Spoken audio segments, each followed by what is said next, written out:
Hello दोस्तों, स्वागत है आपका हमारे यूट्यूब चैनल पर। आज हम आपको डी फार्म सेकेंड ईयर का सब्जेक्ट इन्वायरमेंट, जिसका हम चैप्टर नंबर 2 पढ़ाएंगे। चैप्टर नंबर 2 का नाम है पोल्यूशन। यानी आपको बताएंगे कि पोल्यूशन क्या होता है और पोल्यूशन के जो भी इम्पोर्टेंट क्वेश्चन हैं वो हम सब इसी वीडियो में आपको समझा देंगे। अगर आपने फर्स्ट चैप्टर नहीं देखा है तो आप हमारे चैनल की प्लेलिस्ट में जाइए, वहाँ से फर्स्ट चैप्टर को पढ़ लीजिए। दोस्तों, अगर आपने अभी तक हमारे चैनल को सब्सक्राइब नहीं किया है तो चैनल को सब्सक्राइब कर लो और हमारी यूट्यूब वीडियो को लाइक कर दो। ज़्यादा से ज़्यादा अपने दोस्तों को शेयर भी कर दो। तो पहला क्वेश्चन है, प्रदूषण से आप क्या समझते हैं? तो जो प्रदूषण होता है उसको सब पता ही है कि यानी हमारे आस पड़ोस जो गंदगी हो जाती है, हमारे वातावरण में गंदगी फैल जाती है, जिसको हम प्रदूषण कहते हैं।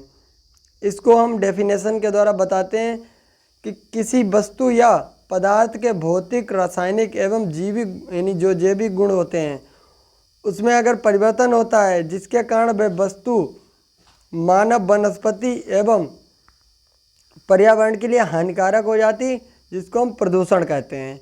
दोस्तों, इसमें बहुत सी डेफिनेशन दी गई हैं। यानी जो यूएसए यानी यूनाइटेड स्टेट ऑफ अमेरिका की एक कमेटी थी उसने दी थी और रॉयल कमीशन ने एक इसकी डेफिनेशन दी थी। लेकिन इन सब का अर्थ सब एक ही है। यानी हमारे वातावरण में जब गंदगी फैल जाती है, हमें शुद्ध ऑक्सीजन नहीं मिलती है, यानी ज़्यादा से ज़्यादा डिसीज़ फैल जाती हैं, लोग कूड़ा करकट जो है वो इधर उधर डालने लगते हैं, जिस कारण प्रदूषण हो जाता है। तो इस प्रकार से आपको इस क्वेश्चन को लिख देना है। यानी प्रदूषण से आप क्या समझते हैं, प्रदूषण की डेफिनेशन और उसको डिफाइन कर देना है। क्वेश्चन नंबर 2 है, प्रदूषण से उत्पन्न होने वाली समस्याएं। यह आपके लिए बहुत ही इम्पोर्टेंट क्वेश्चन है। यानी पोल्यूशन से कौन कौन सी प्रॉब्लम्स यानी उत्पन्न हो जाती हैं, यानी कौन कौन सी डिसीज़ होती हैं, इसमें सब बताया गया है। तो इसमें लिखा है स्वास्थ्य की समस्या। सबसे पहला होता है स्वास्थ्य की समस्या। प्रदूषित पर्यावरण का प्रभाव मनुष्यों, पशु पक्षियों एवं जीवाणुओं आदि जीवधारुओं के स्वास्थ्य पर पड़ता है। अत्यधिक प्रदूषण के कारण कभी कभी जीव मर भी जाते हैं।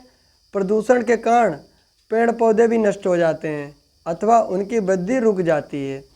तो इस प्रकार से आपके स्वास्थ्य पर प्रदूषण का बहुत ही बुरा इफेक्ट पड़ता है। बहुत सी बीमारी फैल जाती हैं और जो व्यक्ति हैं वह बीमार रहने लगते हैं। सेकंड पॉइंट है आर्थिक समस्या। प्रदूषण से आर्थिक समस्या का भी सामना करना पड़ता है। प्रदूषण से मनुष्यों की संपत्ति एवं पदार्थ की कीमत घट जाती है, जैसे अत्यधिक नमी से मकान का खराब हो जाना तथा अधिक गर्मी से दूध का फट जाना आदि उदाहरण दिए जा सकते हैं। फिर जो थर्ड पॉइंट है पारिस्थितिकीय समस्या।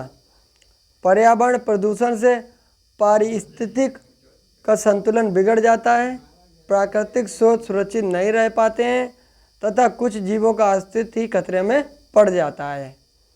फोर्थ नंबर पर है सौंदर्य संबंधी समस्या। प्रदूषण से हमारे शरीर की बनावट, त्वचा का रंग आदि भी प्रभावित होता है। त्वचा रोग होने से शारीरिक सौंदर्य नष्ट हो जाता है। तो इतनी प्रॉब्लम्स होती हैं प्रदूषण के कारण। ये क्वेश्चन आपको इसी प्रकार से डिफाइन कर देना है, थोड़ा सा इसमें बढ़ा देना है, अपनी तरफ से थोड़ा लिख देना है। क्वेश्चन नंबर 3 है प्रदूषण के प्रकार। यानी प्रदूषण कितने प्रकार के होते हैं।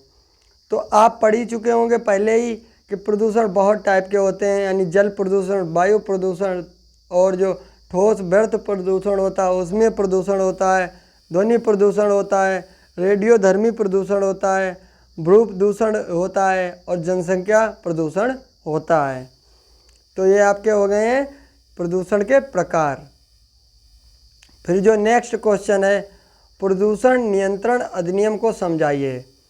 यानी जब प्रदूषण ज़्यादा फैल रहा था तो एक अधिनियम चलाया गया। उस अधिनियम के द्वारा प्रदूषण को कंट्रोल करने के लिए उसमें कुछ इंस्ट्रक्शंस दिए गए, निर्देश दिए गए, जिसके द्वारा प्रदूषण को कंट्रोल किया गया। तो वह अधिनियम क्या था, देखिए हल्का आपको बताते हैं शॉर्ट फॉर्म में। भारत सरकार ने प्रदूषण के निवारण एवं नियंत्रण के लिए जो कदम उठाए उनमें प्रदूषण से संबंधित अधिनियम महत्वपूर्ण है। इतने विस्तृत अधिनियम बहुत कम देशों में हैं। वैसे जो 1974 से पूर्व प्रदूषण नियंत्रण से संबंधी कोई अधिनियम नहीं था, यानी 1974 से पहले कोई अधिनियम नहीं था। अप्रत्यक्ष रूप से फैक्ट्री एक्ट 1948 और viral act 1923, rebel boards act 1956 और Indian fisheries act 1987, atomic energy act 1962 इत्यादि में अन्य प्रावधानों के साथ प्रदूषण नियंत्रण संबंधी प्रोविज़न भी किए गए थे। जो पहले के एक्ट बनाए गए थे तो उनमें प्रदूषण संबंधी जो प्रोविज़न दिए गए हैं वह दिए गए हैं, लेकिन 1974 से पहले कोई प्रदूषण के लिए कोई एक्ट नहीं था। इन संक्षिप्त प्रावधानों से उद्देश्य पूरे नहीं हो पा रहे थे, यानी जो एक्ट बनाए गए थे, जो बॉयलर एक्ट है, रिबेल बोर्ड्स एक्ट है, इसमें प्रदूषण के प्रोविज़न को दिया गया, लेकिन इसके द्वारा प्रदूषण को रोका नहीं जा सका। इसलिए वर्ष 1962 में केंद्रीय स्वास्थ्य मंत्रालय ने घरेलू एवं औद्योगिक बहिस्रावों से प्रदूषण समस्या की लिए एक जो कमेटी होती है, इसलिए वर्ष 1962 में केंद्रीय स्वास्थ्य मंत्रालय ने घरेलू एवं औद्योगिक बहिस्रावों से प्रदूषण समस्या के लिए एक समिति का गठन किया। इस समिति ने सोचा कि केंद्र व राज्य स्तर पर इससे संबंधित अलग कानून बने। इस अनुशंसा के बाद 23 तारीख तीसरा महीना 1974 को राष्ट्रपति ने स्वीकृत होने पर जल अधिनियम 1974 लागू हुआ, जिसके द्वारा राज्य व केंद्रीय प्रदूषण नियंत्रण बोर्ड का गठन हुआ। राज्य बोर्ड के प्रावधानों का क्रियान्वयन हेतु आर्थिक समस्याओं के दृष्टिकोण यानी जो दृष्टिगत है 1977 में जल प्रदूषण नियंत्रण कानून संशोधित कर पारित किया गया। 1981 में वायु प्रदूषण नियंत्रण अधिनियम पारित हुआ। फिर उसके बाद जो पर्यावरण संरक्षण अधिनियम 1986 में लागू हो गया था।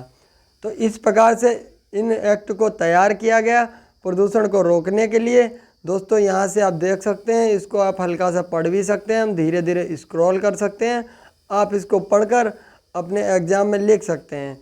इसकी आपको डेट याद कर लेनी है कि यानी आपको जल प्रदूषण अधिनियम कब आया था, पर्यावरण प्रदूषण अधिनियम कब आया था और प्रदूषण से कौन कौन सी बीमारी फैल रही थी, कौन कौन सी वैक्सीन बनाई गई थी, जैसे पोलियो के लिए वैक्सीन और जो हैजा के लिए वैक्सीन। इस प्रकार से आप इसको पढ़ सकते हैं। फिर जो नेक्स्ट क्वेश्चन है, प्रदूषण के प्रमुख स्रोत लिखिए। यानी प्रमुख जो प्रदूषण होता है वह कहाँ से होता है, इसके स्रोत क्या क्या हैं।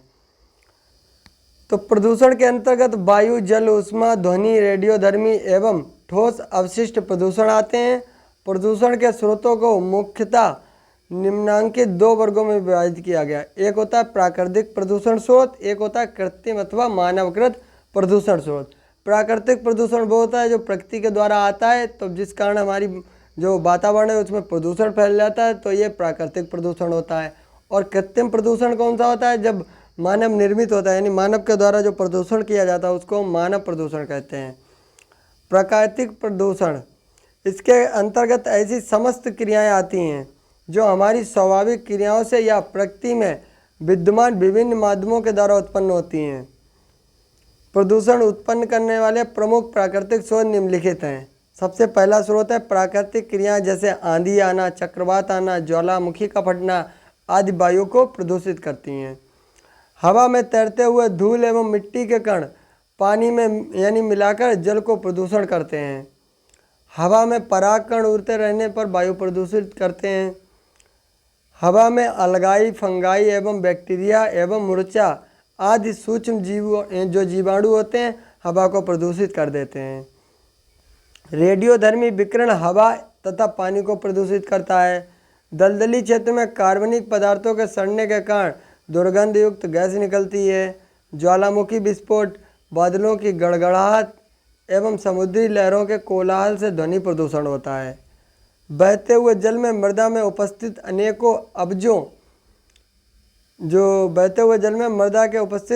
अब्जों के जल में धूल जाने से प्रदूषण हो जाता है। वर्षा जल के साथ मलमूत्र का बहकर जल धाराओं में मिलना भी एक जल प्रदूषण का स्रोत होता है। तो इस प्रकार से आपको हमने डिफाइन किया कि जो प्राकृतिक प्रदूषण होते हैं वे किन किन प्रकारों से आ सकते हैं और अब हम आपको बताएंगे कृत्रिम प्रदूषण कैसे होता है, यानी जो मानव के द्वारा प्रदूषण है वो कैसे होता है। इसका रीज़न है, सबसे बहुत से रीज़न दिए गए हैं। देखिए दोस्तों, ज्वलन की क्रिया वायु को प्रदूषित करती हैं, यानी जब CO2 जलाते हैं लोग और CO जलाते हैं यानी carbon monoxide, SO2 nitrogen oxide वायुमंडल को प्रदूषित करती है। स्याही बनना, फर्नीचर रंगना और जो हमारे जो वाहन चलते हैं हमारे रोड पर उससे भी प्रदूषण होता है, और जो फ़ोन चलाया जाता है उससे भी रेडियोधर्मी प्रदूषण होता है। बहुत से प्रदूषण हैं, ताप विद्युत ऊर्जा दहन की प्रदूषण भी होता है। इस प्रकार से प्रदूषण होते हैं। आपके क्वेश्चन इस प्रकार से भी पूछा जा सकता है कि निम्न को समझाइए, यानी आपके 2 टॉपिक लिखे हैं, जल प्रदूषण, वायु प्रदूषण। अब आपको हम बताएंगे कि जल प्रदूषण क्या होता है। आपको पता ही होगा कि यानी जो जल में प्रदूषण हो जाता है उसमें अवशिष्ट पदार्थ मिल जाते हैं, उसको हम जल प्रदूषण कहते हैं। और वायु प्रदूषण यानी वायु जो होती है उसमें जब गैसेस मिल जाती हैं, अवशिष्ट पदार्थ मिल जाते हैं, कुछ कण मिल जाते हैं, धूल के कण मिल जाते हैं, जिस कारण वायु प्रदूषित हो जाती है, इसको हम वायु प्रदूषण कहते हैं। तो इसके बारे में बताया गया है कि जल प्रदूषण कैसे होता है। जल प्रदूषण को इसमें बहुत डिटेल में बताया गया है।